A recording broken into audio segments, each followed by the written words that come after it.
please have you say and spell your name? Okay, my name is Justin Reed, Justinreed. This here is Johnny. His Christian name is Jonathan Tiberius Cockatoo. I don't know much about what's gone down besides what I've been told. I can tell you this much: ever since they started doing car shows over by living spaces, road rage has been off the charts. Now, we know this incident to be a car versus bicyclist. Do you see a lot of bicyclists riding around this area? Do you see them often maybe going through red lights, going on the sidewalks, not wearing helmets? How often do you see cyclists, and is there anything that stands out to you about the way they ride around here? I'd say the most reckless is actually the people with the 4x4s. I do see a fair amount of cyclists, but the 4x4s seem to be the ones that are the worst offenders of what goes on around here when it comes to road rage. And it's been consistent for the better part of 2 years. I've lost count how many times I've been tailgated. Now, with this area, you said that there's a lot of street takeovers and stuff of that nature.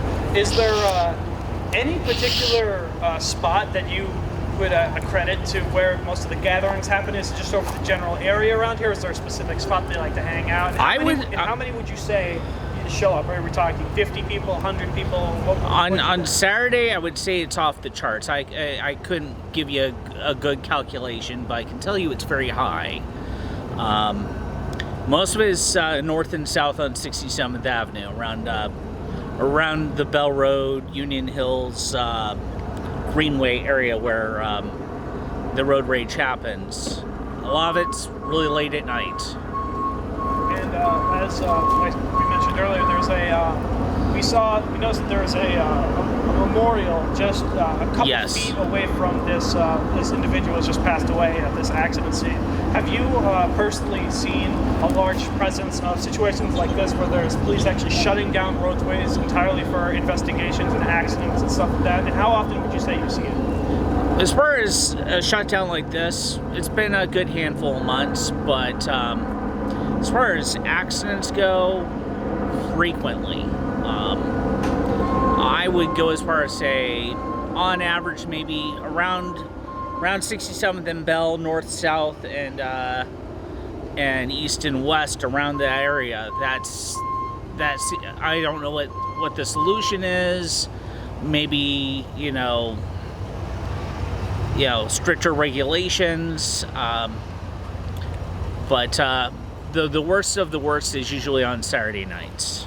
And one more question for you: if you were to give a word of if you were to give your 2 cents to someone who might be listening to this, who might be someone who goes for a nightly jog or goes out for a late night bike ride, what would your words of your thoughts be to them, given how frequent you've seen situations like this? Be a homebody. I had plans tonight, and now I don't think it's going to happen. But he probably won't complain, because he gets more quality time with me. So. Anything else you'd like to add, sir? No, that's about it. Like I said, the biggest culprit of a lot of what you see around this area is the car shows on Saturdays. So when the car shows happen, do you see a lot of classic cars, or you see? Here's the thing. As a spectator, it's a good time. Sure. But usually after things kind of clear out, the people who there's. I don't know who I could point the finger at. I don't think alcohol is the problem. I think it's just showing off is the problem. I went, no, I'm not in the cockpit, so your guess is as good as mine on that one. So do you hear a lot of screeching, donuts? I do hear a lot of screeching. I can hear people going up and down the road really fast. It's ridiculous, and I wish there was something more that could be done to get people to be more. I miss the days when I was young, and if I thought about driving with expired tags, I'd get pulled over. These guys go 110 miles an hour. So I noticed they kind of reduced the speeds within your neighborhood by putting speed bumps up. Right. Still see speeding cars come through? Well, here? actually, through here, not so much. It's mostly north and south. Thank you so much for your time. All right. Thanks, Mr. Reed. All right. Johnny, say goodnight. Mr. Johnny. Oh, you hear me? Okay.